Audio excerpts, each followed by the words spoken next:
प्रवीण गुप्ता कह रहे हैं कि आप इतना ज़ोर देते हैं गीता पर, उपनिषद पर और ग्रंथों पर, खासकर वेदांत पर, तो उपनिषद भी तो इंसानों ने ही लिखे हैं ना। उपनिषद भी तो इंसानों ने ही लिखे हैं ना। तो हम किसी और इंसान की लिखी हुई चीज़ को क्यों पढ़ें। और जिन्होंने उपनिषद लिखे हैं उन्होंने पहले तो कोई उपनिषद पढ़ा नहीं था, तो माने बिना उपनिषद पढ़े भी अपने अनुभवों से ज्ञान पाया जा सकता है। जब उन सब लोगों ने पा लिया तो हम क्यों नहीं पा सकते। प्रवीण गुप्ता हैं। बिल्कुल पाया जा सकता है प्रवीण, और इंसानों से ही आए हैं उपनिषद। वेदों को कहा जाता है अपौरुषेय, लेकिन चेतना कितनी भी ऊंची हो, उसकी अभिव्यक्ति तो किसी इंसान के ही माध्यम से होती है। तो बिल्कुल ठीक है कि इंसानों के ही माध्यम से अभिव्यक्त हुई हैं, चाहे गीता हो, चाहे उपनिषद हो। और जो आपने भाव व्यक्त करा है कि जब वो इंसान थे उपनिषद लिख सकते थे बिना अन्य उपनिषदों को पढ़े, तो हम क्यों नहीं कर सकते। कुछ बातें इसमें समझनी होंगी। पहली बात तो मैंने तुरंत ही मान लिया कि वेद हों, उपनिषद हों, किसी दैवीय चमत्कार का नतीजा नहीं है। बिल्कुल ठीक कह रहे हो प्रवीण कि वो इंसान से ही आए हैं। तो यहाँ तक आपकी बात ठीक है। फिर आगे कह रहे हो जब एक इंसान उन्हें लिख सकता है तो दूसरा इंसान भी लिख सकता है। अब यहाँ पर बात थोड़ी सूक्ष्म हो जाती है, समझना होगा। देखो, इंसान और इंसान बराबर नहीं होते। ये बात मुझे पता है कि सुनने में थोड़ी विचित्र लगेगी, लेकिन बोले देता हूँ। ये तो छोड़ दो कि दो इंसान आपस में बराबर होते हैं। एक ही इंसान एक पल में जिस स्तर पर होता है, दूसरे पल उस स्तर पर नहीं होता। तुम एक इंसान के हाथ की लंबाई नापो आज और 2 साल बाद, तो कोई अंतर न मिले शायद, और मिले भी तो बहुत न्यून। लेकिन तुम एक इंसान की चेतना नापो आज और 2 साल बाद, तो बहुत अंतर मिलेगा। अब मैं तुमसे पूछ रहा हूं, इंसान क्या है? उसका दायां हाथ या उसकी चेतना? इंसान क्या है? तुम जब किसी इंसान की बात करते हो तो तुम किसकी बात कर रहे हो? तुम उसके हाथ की बात कर रहे हो या तुम उसकी चेतना की बात कर रहे हो? बताओ, इंसान क्या है? देखो, लोग होते हैं जो मांस खाते हैं, और जब जानवर का मांस खरीदने जाते हैं तो वो कैसे होता है? कहते हैं ये मुर्गा रखा है, तो तुरंत बोलता है इतने किलो का है। ठीक है ना? कोई ये तो नहीं बताता कि मुर्गे के विचार क्या हैं। कोई ये तो नहीं बताता कि मुर्गे की चेतना कितनी गहरी है। पशु का लक्षण ये है कि उसे उसके शरीर से और मात्र उसके शरीर से ही नापा जा सकता है, उसके अलावा उसकी कोई पहचान नहीं होती है ना। अब बताओ, इंसान को भी तुम ऐसे ही याद रखते हो? तुम यहां बैठे हुए हो, मैं तुम्हें संबोधित करूं ये 65 किलो, तुम्हें कैसा लगेगा? क्या एक इंसान उसका शरीर है? अगर शरीर है तो शरीर और शरीर में बहुत अंतर नहीं होता। आप तुरंत कह सकते हो सब इंसान बराबर हैं। क्यों? क्योंकि सबके 2-2 हाथ हैं, सबकी 2-2 आंखें हैं, सब एक ही प्रक्रिया से जन्म लेते हैं और मृत्यु के बाद सब राख हो जाते हैं। सब इंसान बराबर हैं। कोई इंसान उड़ नहीं सकता, और कोई इंसान गोता मारकर समुद्र के बिल्कुल तल पर नहीं पहुंच सकता, सब इंसान बराबर है, कह सकते हो ना। पर जब तुम उन्हें बराबर कह रहे हो तो तुम उन्हें किस तल पर, किस आयाम पर बराबर घोषित कर रहे हो? शरीर के आयाम पर। तुम अगर शरीर हो तो तुम्हारा नाम नहीं होना चाहिए। आमतौर पर पशुओं के नाम नहीं होते, क्योंकि शरीर और शरीर बराबर होते हैं, तो अलग अलग नाम देकर क्या फायदा? कोई ऐसे बोलता मेरे पास 4 भैंस हैं, ये थोड़ी बताता है कि मेरी भैंसों के ये नाम हैं।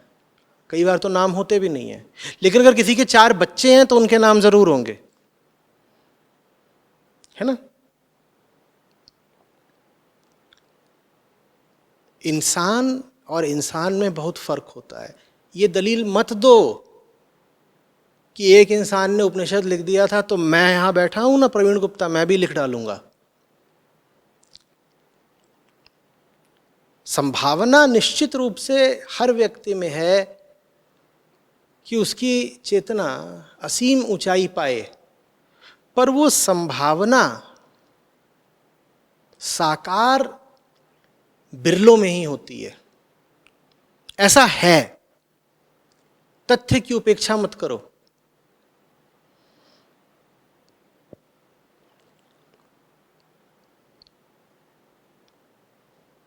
हर घट मेरा साइयां सूनी सेज न कोय।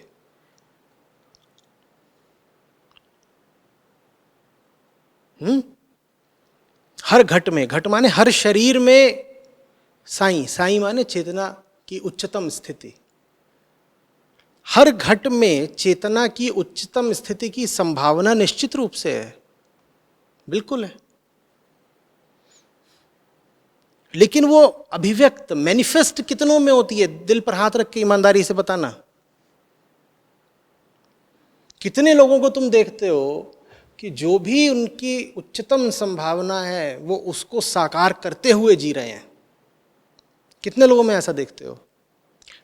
तो फिर इसीलिए बलिहारी व घट की जिस घट परगट होए। संभावना तो सब में है, वो संभावना प्रकट नहीं सब में होने पाती। बीज सब में है, पर वो बीज सबका जीवन नहीं बनने पाता। सोचो तुम्हारे भीतर एक बीज मौजूद है, पदार्थ रूप में ही कल्पना कर लो, कोई बीज मौजूद है, और जीवन भर तुम उस बीज को अपनी छाती में लिए रहो, क्या फर्क पड़ा? बीज तो बीज, जब तक बीज बीज जैसा है वो लगभग जड़ है, अनुपयोगी है, नगण्य है, उसकी कोई गिनती नहीं, बीज है। वही बीज जब लहराता वृक्ष बन जाता है तब बात दूसरी होती है। वो बीज सब में वृक्ष नहीं बनता प्रवीण, इस बात को अच्छे समझना।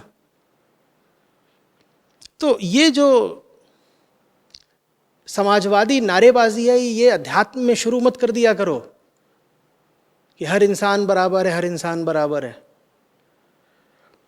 और हम मान रहे हैं बराबर है, पर किस तल पर बराबर, ये याद रखना अच्छे से। किस तल पर बराबर है? शरीर के तल पर बराबर है। एक वैक्सीन जो तुम पर काम करती है दूसरे पर भी काम करेगी। एक वायरस जो तुम्हें लगता है वो दूसरे पर भी लगेगा। दाल चावल तुम भी खा लेते हो, दाल चावल दूसरा व्यक्ति भी खा लेगा, उसको भी पच जाएगा। तो उस तल पर सब बराबर है। चेतना के तल पर सब बराबर बिल्कुल भी नहीं है, एकदम नहीं है। तो मैं क्या कह रहा हूं? क्या मैं भेदभाव का समर्थन कर रहा हूं? क्या मैं कह रहा हूं कुछ लोग ऊंचे और कुछ लोग नीचे होते हैं? नहीं, एकदम नहीं। मैं बिल्कुल ऐसा नहीं कह रहा हूं कि ऋषियों का कोई समूह, कोई समुदाय या कोई जाति होती है जो विशेषकर योग्य होती है उपनिषदों की रचना करने के लिए। नहीं, मैं ऐसा बिल्कुल नहीं कह रहा हूं। एक और तो मैं ये नहीं मान रहा हूं कि चेतना के तल पर और इंसान बराबर। मैं कह रहा हूं फर्क है, एक ऊंचा एक नीचा है, बिल्कुल खुला कह रहा हूं। और दूसरी ओर मैं ये भी नहीं कह रहा हूं कि एक ऊंचा इसलिए है क्योंकि वो किसी खास समुदाय या वर्ग या जाति से आता है, नहीं। तुम ऊंचे होगे या नीचे होगे, तुम्हारी चेतना का क्या स्तर रहेगा, ये तुम्हारे जीवन के चुनावों पर निर्भर करता है। समझे बात को? तो मैंने पहली बात कही, एक इंसान दूसरे इंसान से अलग होता है, ऊपर होता है, नीचे होता है, साफ समझ लो। और दूसरी बात मैं कह रहा हूं कि कोई इंसान ऊपर होगा या नीचे होगा, ये बात न तो संयोग की है न पैदाइश की है, न तो ये बात जन्मगत रूप से निर्धारित होनी है कि तुम कितने ऊंचे हो कितने नीचे हो, और न ही ये बात संयोग से निर्धारित होनी है। ये बात निर्धारित होनी है तुम्हारे चुनाव से। तुम चुनोगे तो तुम ऊपर हो, तुम चुनोगे तो तुम नीचे हो। तो ऋषियों ने चुनाव करा था एक बहुत अलग तरह के जीवन का। उस अलग तरह के जीवन का उत्पाद हैं उपनिषद। उपनिषद जादू से नहीं पैदा हुए, उपनिषद आकाश से भी नहीं टपक पड़े।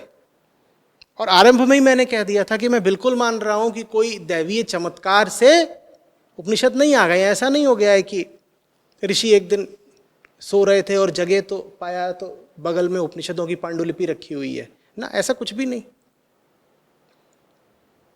एक इंसान ने झूठ को नकारते हुए बड़ी दृढ़ता से, बड़े कलेजे के साथ, बड़े संकल्प के साथ चुनाव करा कि मैं एक सच्ची जिंदगी जीऊंगा। और जब एक आदमी ऐसा चुनाव करता है तब उसकी जिंदगी से पैदा होते हैं उपनिषद।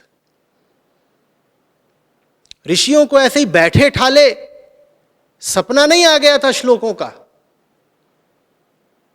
न भांग गांजा धतूरा मार करके उन्होंने कुछ बोल दिया और लोगों ने कह दिया देखो आ गई वेदों की ऋचाएं आ गई। एक बड़े गहरे आंतरिक श्रम का नतीजा है वेदांत। पूरी जिंदगी लगती है, पूरी जिंदगी एक ऊंचे तरीके से जी जाती है, तब वेदों की एक ऋचा सामने आती है, विशेषकर वेदांत की। अब मैं पूछ रहा हूं प्रवीण गुप्ता, तुम वैसी जिंदगी जी रहे हो क्या? ऋषियों की बराबरी करना चाहते हो, कह रहे हो वो इंसान थे, वो ऋचाएं बोल सकते हैं तो साहब हम भी बोल सकते हैं। बिल्कुल ठीक है, बोल सकते हो, पर जो चुनाव उन ऋषियों ने करे, जो त्याग उन ऋषियों ने करे, त्याग समझते हो, सैक्रिफाइस, कुर्बानी, वो तुमने करा है क्या? अपने ऊपर जो आत्मिक अनुशासन ऋषियों ने रखा, तुमने अपनी जिंदगी में रखा है क्या प्रवीण? और अगर रखा है तो बधाई हो, तुम प्रवीण हो ही नहीं, तुम महर्षि प्रवीण हो। यदि रखा है तो तुम्हारे सवाल से लग नहीं रहा कि तुम ऋषि महर्षि इत्यादि किसी दर्जे के हो, लेकिन फिर भी बता देता हूं, यहां कोई फ्यूडल सामंती व्यवस्था नहीं चल रही है जहां ये कहा जा रहा हो कि देखो वो ऋषि लोग थे, उन्होंने तो रिलीजियस स्क्रिप्चर्स को मोनोपोलाइज कर दिया है और अब एक लिबरल एज आया है जिसमें हम कहेंगे देखिए साहब ये मोनोपोली नहीं चलेगी रिलीजन पे, तो अब हर कोई बैठ करके लिखेगा स्क्रिप्चर्स। आप बिल्कुल लिख सकते हो, लेकिन उनमें वो बात नहीं होगी, उनमें वो जान नहीं होगी, उनमें वो कालातीत अमृत नहीं होगा, टाइमलेसनेस नहीं होगी। 5000 सालों से पहले उपनिषद इतने ही पहले लिखे गए थे। और जो सबसे निकट के नवीन उपनिषद हैं वो करीब करीब 1000 साल पहले लिखे गए हैं। तो हजारों सालों से उपनिषदों की हस्ती बनी हुई है, बरकरार है। कुछ बात है उनमें, कुछ है उनमें जो समय के हाथों मिट नहीं रहा, कालातीत है। आप भी बैठ करके कुछ लिख सकते हो, इतनी किताबें रोज छपती हैं। गूगल सर्च कर लो कि रोज दुनिया भर में कुल मिलाकर कितनी किताबें छप रही हैं, उनका हश्र क्या होता है, उनमें जान कितनी, उनमें औकात कितनी है। क्यों नहीं है, वजह बताए देता हूं। इसलिए नहीं कि लिखने वाले के पास कला और कौशल का अभाव था, इसलिए कि लिखने वाला वो जिंदगी नहीं जी रहा जिस जिंदगी से उपनिषद पैदा होते हैं। लेखन तो कृति है ना, लेखन तो लेखक पर, कृतिकार पर आश्रित होगा। जब लेखक ही उतना ऊंचा जीवन नहीं जी रहा तो लेखनी आसमान कैसे लिख डालेगी, बताओ। लेखक ऐसा भी नहीं है कि डोर बांध करके पतंग बन करके थोड़ा ऊपर तक उड़ जाए। लेखक ऐसा है जो दिन रात दुनिया की कीचड़ में ही लौट रहा है, कभी जरा भी ऊपर नहीं उठा। मुझे बताओ उसका लेखन आसमानों जैसा कैसे हो जाएगा, बताओ कैसे हो जाएगा।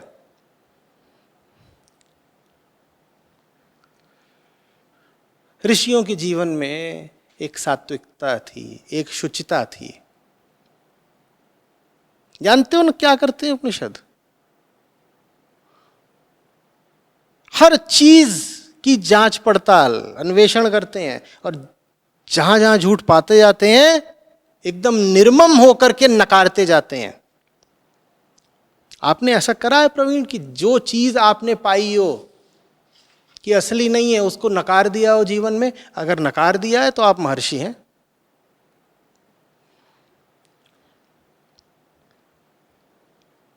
वो ऋषि उस समय पे चले जाते थे शहर से दूर। क्यों चले आते थे शहर से दूर? क्योंकि शहर, समुदाय, जहां जहां भी बसावट होती है, वो सब जगहें अक्सर झूठे रिश्तों पर आधारित होती हैं। ऋषियों ने कहा ऐसी जगहों पे दम घुटता है हमारा, तो वो वनों की ओर प्रस्थान कर जाते थे। ऐसा नहीं कि उन्हें जंगल में ही रह के कोई विशेष आनंद मिलता था। ज़्यादा बड़ी बात ये थी कि कैसे रहें उन मोहल्लों में, समुदायों में, नगरों में जहाँ झूठ का राज है। उन्हें झूठ नहीं पसंद, वो नकार की ज़िंदगी जीते थे, वो दूर हो जाते थे, कहते थे जहाँ झूठ है वहाँ हम सांस नहीं लेते, दूर हो जाएंगे। प्रवीण, आपकी ज़िंदगी में जहाँ जहाँ आपने झूठ पाया है, आप उससे तुरंत दूर हो गए हैं क्या? आपने छोड़ दिया है? अगर छोड़ दिया है तो आप महर्षि हैं।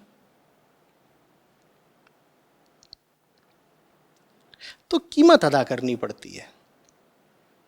कीमत अदा करते हो तब जाकर के तुम्हारे एक एक कर्म में ऋचा की सुगंध होती है। कर्ता की शुद्धि होनी आवश्यक है ना। कर्ता की शुद्धि हो जाती है, फिर उसके एक एक कर्म में ऋचा फूटती है। और जब कर्ता की ही शुद्धि नहीं हुई है और कर्ता बिल्कुल अहंकार में भर के बोले अजी साहब हम ही ऋषि हैं, हम ही जो बोल दें वही उपनिषद है, तो ये मात्र दंभोक्ति है, अहंकार की खोखली उद्घोषणा, दम नहीं कुछ इसमें। तो प्रवीण और बाकी सब लोग जिनको बहुत शौक रहता है कि हम गीता क्यों पढ़ें, हम तो खुद ही अपने अनुभवों से गीता बता देंगे, मैं उनसे कह रहा हूं आप बिल्कुल ऐसा कर सकते हैं, लेकिन उसके लिए फिर आपको जीवन भी वैसा जीना पड़ेगा जैसा कृष्ण ने जिया था। ऐसा नहीं हो सकता कि आप जीवन तो जी रहे हैं नुन्नू लाल का और रचना करनी चाहते हैं आप कृष्ण जैसी। नहीं, ऐसे नहीं हो पाएगा। ऐसे नहीं हो पाएगा कि तुम अपनी जिंदगी वही बंधे बधाई ढर्रों में जी रहे हो, सुबह जाके दुकान पे बैठ जाते हो, गल्ला गिनते हो, इसको झांसा देते हो, उससे धोखा खाते हो, इस पड़ोसी को दबाते हो, उस पड़ोसी से जल जाते हो, फिर रात में घर आते हो, बीवी से झूठ बोलते हो, टीवी पर घटिया सामग्री देखते हो, और रात में फिर अपने बिस्तरे पर एसी वेसी लगा करके बोलते हो अब थोड़ा उपनिषद लिख दिया जाए, और एक मस्त उपनिषद तैयार कर देते हो और कहते हो देखा वो ऋषि भी इंसान थे, हम भी इंसान हैं, हमने उपनिषद लिख दिया ना। ये घटिया जिंदगी मैं फिर पूछ रहा हूं उपनिषद को जन्म देगी क्या? तो अपनी जिंदगी की ओर गौर से देखो। जो कुर्बानियां देनी जरूरी हैं, जो कीमत देनी जरूरी है वो दो, और उसके बाद कुछ संभावना है कि तुम जो भी कर्म करो, चाहे वो लेखन हो या कुछ और, तुम जो भी कर्म करो वो गीता के समतुल्य हो। उससे पहले बेकार की बातें मत करो। समझ रहे?